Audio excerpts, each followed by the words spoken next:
अध्यक्ष महोदय, हम सभी जानते हैं कि संगीत की उत्पत्ति शंकर के डमरू से हुई है और पात्रता परीक्षा संगीत की जो 10 साल पहले ली गई और उसके बाद न संगीत शिक्षकों की पात्रता परीक्षा ली गई है, न उनका बहाली हो रहा है। मैं आपके माध्यम से सरकार से पूछना चाहता हूं कि संगीत पात्रता परीक्षा में जो पास किए 10 वर्ष पूर्व, उनकी बहाली कब होगी और पुनः संगीत पात्रता परीक्षा सरकार कब लेगी? मैं आपके माध्यम से पूछना चाहता हूँ। माननीय मंत्री शिक्षा विभाग महोदय, मैंने उत्तर में कहा है कि संगीत शिक्षकों की बहाली जो छठे चरण की नियुक्ति प्रक्रियाधीन है उसके तहत की जा रही है और ये बहाली हो जाती है। और संगीत शिक्षक अगर जितने अभी पिछले मतलब STET से जो पास हैं वो एग्जॉस्ट हो जाएंगे या 7वें चरण फिर तुरंत प्रस्तावित है। 7वें चरण के बाद हम लोग फिर से नई पात्रता परीक्षा ले। ऐसे महत्वपूर्ण विषय को सकारात्मक जवाब दिए हैं। 6ठे और 7वें चरण में और पुनः दोबारा कब पात्रता परीक्षा होगी अध्यक्ष महोदय, इसका भी माननीय मंत्री जी जवाब दें। महोदय, हमने कहा कि छठे चरण में भी नियुक्ति की प्रक्रिया चल रही है। हमने ये थोड़े कहा कि 7वें चरण में करेंगे। हमने कहा कि छठे चरण में भी कर रहे हैं, 7वें चरण में भी करेंगे। पिछला जो STET हुआ है उसमें लगभग 759 अभ्यर्थी उत्तीर्ण हुए हैं, उनके नियुक्ति की प्रक्रिया चल रही है। हमने तो ये कहा है कि अभी 7वें चरण की जो नियुक्तियां हैं वो प्रस्तावित हैं, उनके लिए निर्धारित है। ये अगर संगीत शिक्षक की रिक्ति बचेगी हम जरूर परीक्षा लेंगे। हम तो बता रहे हैं परीक्षा लिए हैं, 759 जो उत्तीर्ण है उन्हीं का अभी नहीं हो पाया है, जो हम छठे और 7वें चरण में कर रहे हैं। मंत्री जी के जवाब से अंतिम है कि वो तो पहला बार जीवन में अबे किया है हुजूर। हाँ, बोलिए बोलिए। मेरा कहना है कि 6 चरण या 7 चरण जो भी पास किए उन सबों का कब तक ये अब जो प्रक्रिया है उसमें पूरे छात्रों का जो कंप्लीट कर गया संगीत पात्रता परीक्षा उसका नियोजन हो जाएगा कि? माननीय मंत्री जी, संगीत से बड़ा प्रेम है। महोदय, इसमें हम माननीय सदस्य को और सारे सदन को बताना चाहते हैं कि सरकार तो बचौल जी के भावना से न सिर्फ सहमत है बल्कि उस दिशा में हम तत्पर हैं।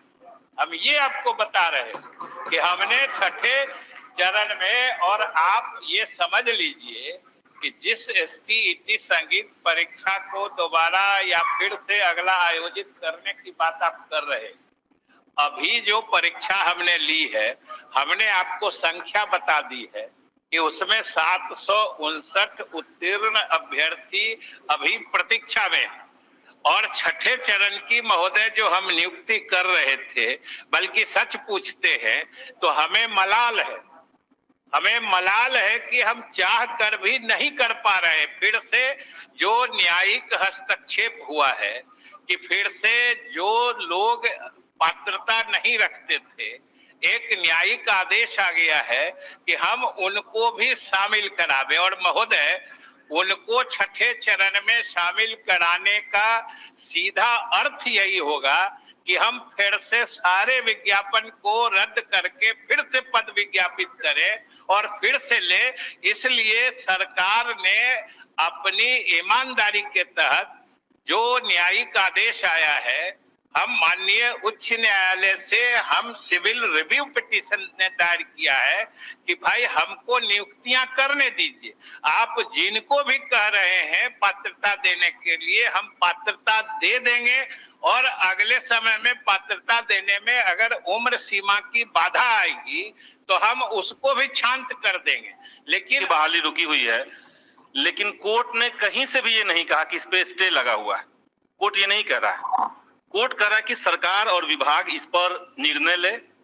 तो अगर सरकार को नहीं लेना है, जिन अतिरिक्त कैंडिडेट्स की बात हो रही है तो डायरेक्ट बहाली हो सकती है। कोर्ट का स्टे कहीं से नहीं है। पूरक क्या है आपका? पूरक है महोदय कि 2011 में जो स्टेट क्वालिफाई किए हुए हैं और आज 2022 चल रहा है, इन अभ्यर्थियों को छठे चरण की तत्काल नियुक्ति सरकार कब तक करेगी, क्योंकि कोर्ट का स्टे नहीं है। और 7वें चरण की नियुक्ति कब शुरू की जाएगी, क्योंकि सरकार की तरफ से अब तक 3 साल से ये लोग वेटिंग में है 7वें चरण के लिए। सरकार की तरफ से कई एक बार कहा गया है कि मार्च में आएगा, जनवरी में आएगा, फरवरी में आएगा, वो डेट बढ़ता जा रहा है। माननीय मंत्री जी, महोदय, माननीय सदस्य ने शायद हमने जो कहा ठीक से सुना नहीं। हमने कहीं नहीं कहा है कि कोर्ट ने स्थगित कर दिया है, हमारे शब्दों पर आपने ध्यान नहीं दिया। हमने कहा कि न्यायिक हस्तक्षेप हुआ है। और आप बताइए कि कोर्ट ने कहा है कि जो विज्ञापन आपने निकाला है उसमें 2017-19 के उत्तीर्ण अभ्यर्थियों को इसमें मौका दीजिए, यह स्पष्ट कहा है। जो हम लोगों के विज्ञापन के हिसाब से वो उसमें पात्रता नहीं रखते थे, और उसने कहा कि इनको छठे चरण में ही मौका दीजिए और इसमें आप आगे की कार्रवाई करिए। अब आप बताइए, उसी के लिए तो हमने उतनी बातें कही, उसको बता दिया विस्तार से। जो कोर्ट की बात मानने का मतलब है, एक विज्ञापन हमने निकाला, उसके हिसाब से जितने अभ्यर्थियों ने आवेदन डाला, हमने नियोजन इकाई वार उनकी मेधा सूची तैयार करके रखी है। हम 15 दिन में सबको नियुक्ति पत्र देने वाले थे, तिथियों की घोषणा हमने कर रखी थी। अब उस बीच में न्यायालय ने कहा है कि इनको भी शामिल करिए। शामिल करने का क्या मतलब है कि हम वो सब रद्द करें?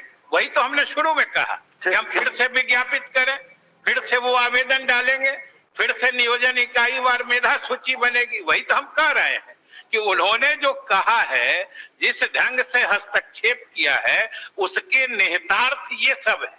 उन्होंने स्थगित माने शब्द नहीं कहा है, लेकिन जो बातें उन्होंने कही है वो स्थगित से भी ज्यादा गहरे अर्थ वाला है।